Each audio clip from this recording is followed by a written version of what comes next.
गुजारिश है कि वो 22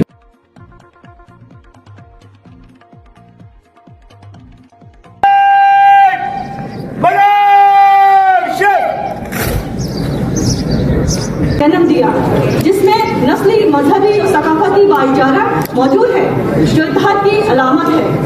ये वक्त बढ़ते हुए सलामी पेश करने वाले हैं। सलामी मंच के सामने से गुजरते हुए